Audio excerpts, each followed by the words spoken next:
top 5 ethical ways writers can use AI tools.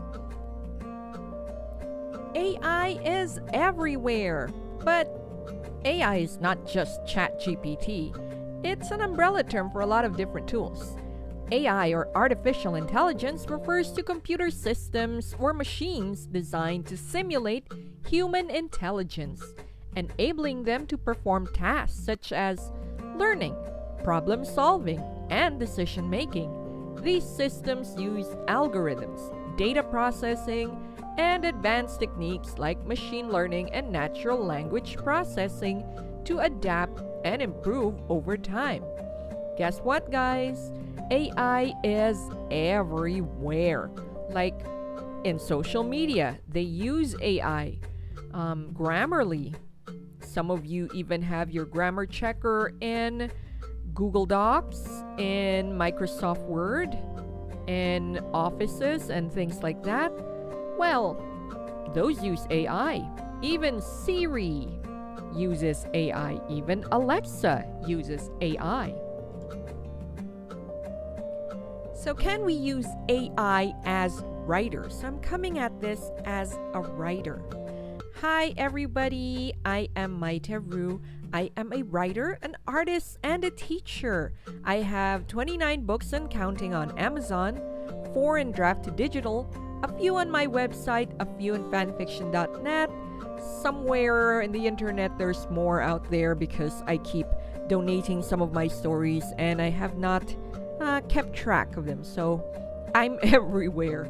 And of course, I also ghost write. So yes, as much as AI is everywhere, Teacher Maita is everywhere as well.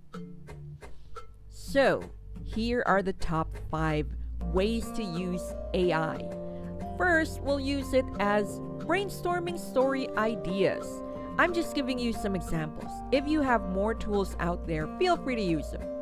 So, tools that we can use are ChatGPT, Jasper AI, Pseudo-Write, hey, even AI generative image generators can be used. Because you're gonna brainstorm and sometimes, like me, you're visual, you want to use images in your brainstorming activity. So in ChatGPT, you could generate what-if scenarios. I'm not kidding, guys. Sometimes I'm stuck. I talk to ChatGPT as if it was a person. Because sometimes in the middle of the night, some of my friends and especially my family members will not listen to my crazy ideas. So I prompt ChatGPT or sometimes Perplexity and ask them, hey, example, werewolves are here in Manila. What would they do? Or if vampires were all over the metro, what would be their favorite places to eat? Things like that. I'm not joking. I really asked those questions from ChatGPT and it gave me some crazy answers. Not saying you can use those answers, but at least you had back and forth and formed your ideas that way. Next, editing and proofreading. Alright, you've written your novel or story. Then what? So you have tools and things like Grammarly, Pro Writing Aid, Hemingway Editor, Quillbot. I use Quillbot. I have the premium for Quillbot, so I didn't bother to buy Grammarly anymore because they do clash.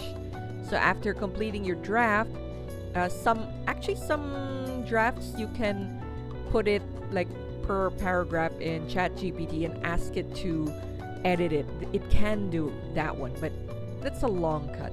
But if you have Quillbot or Grammarly, just open the Word file and it will highlight words there and even suggest to you some styles. Cultural sensitivity check, especially for those who are not quite from what country they're writing. I'm not joking. I've been writing books that are set in other countries that actually exist. I want to make sure that culturally it is sound. And some people do tell me like, hey, I didn't know you've been to here and there. Actually, I have not.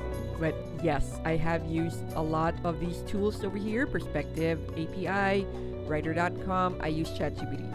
Pseudo-Write has a bias analysis feature. So you could use that, especially if you're a romance writer. We do not want to have weird, wacky romances that unintentionally propagate a stereotype.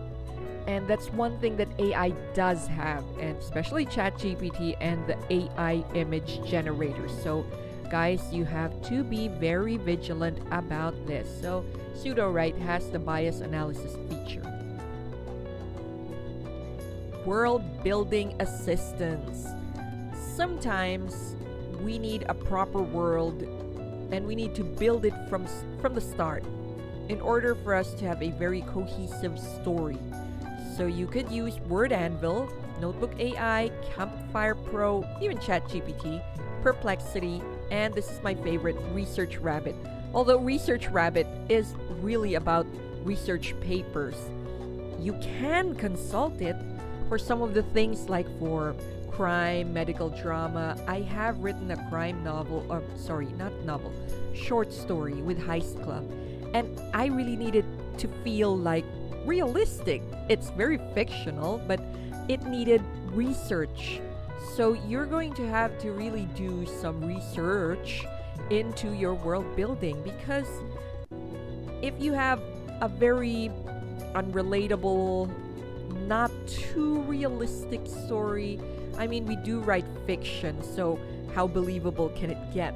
But if you put elements that are believable into the fiction story, it will be palatable, connecting to your reader. It's not too out there.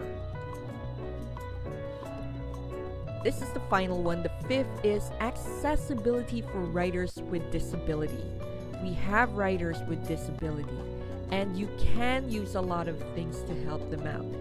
There's Speech Texter, Dragon Naturally Speaking, and other voice-to-text programs out there. My brother uses the voice-to-text sometimes, and he also uses tools that will help read things. So he has dyslexia, so he needs other people to read it for him. But since nobody has the patience to read a whole novel to him,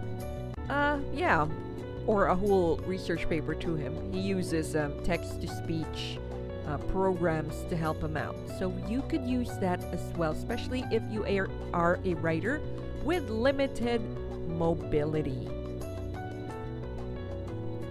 So I hope you guys learned a lot from that. I had fun, and thank you guys for listening.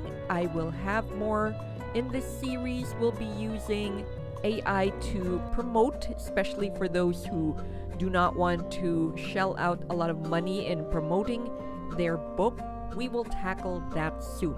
I'll even have one just for writers, for a good writing experience, and for readers for a good reading experience. So if you want to contact me, you can find me on Facebook, Instagram, YouTube, TikTok. I have a Tumblr, but I hardly check it. My Amazon store is over here. And for all other links, please go to my website, maitaru.com. Thank you, everybody. This is my Amazon store. I have a lot of new books for you. A lot of them are myth-based. Don't forget to subscribe.